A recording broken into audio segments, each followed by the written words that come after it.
kimi gizlərlə danışır. Qardaşımız Mark vardı yadında. Başka oyundan neyse adını çekmemem. Hiç ne yadımda değil. Mark da hep qardaşımız. Deyirəm mənim heç nə Bu yadımda. qapılar da açılmır. Sizin mən qapı düzəltməyiniz. Ay, heç nə açılmır. Bizi çıxarıb ikinci mərtəbə yorulur. Ay da buna bax. Niyə? Kifə bax. Ay Allah. Burada hər yer kif olur. Qaranlıq. Kifdir öyle.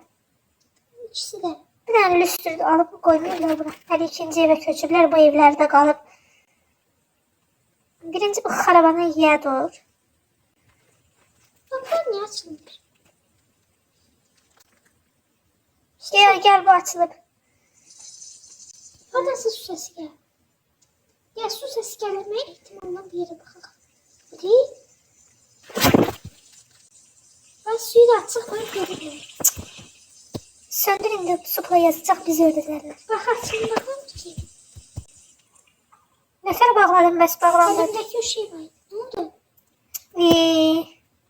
Batır ev elə. Bu qabları kim yerə atır? Anəsə düşüb burada evə götür açar.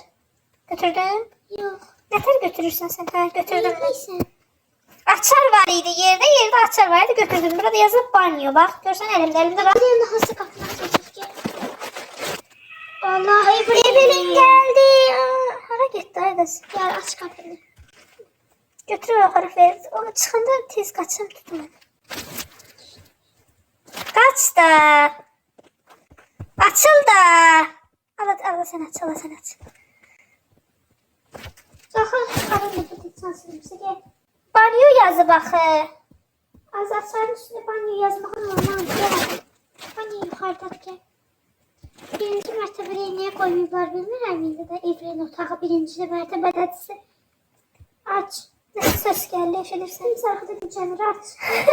Tuvalete gidiyordu, kimsə gücənir. Ne bu da açılmır. Bu da məncə budur. Mən olsam banyonu bura qoyardım. Sən orada ana papa yatır. Sen hardan bilirsən onu atarda yatır? Ben buna baxmışım. Bu Gumball'ın evində də orada da Gumball'lar yatır. Yəni ana yatak otağında. Və hani bu banyonu bunu içmə soxmaq lazımdır. Niyə sən neyinirsən? İçine girip böyle basmasan buna. Para basıram içine girib. İçine girmə. Göz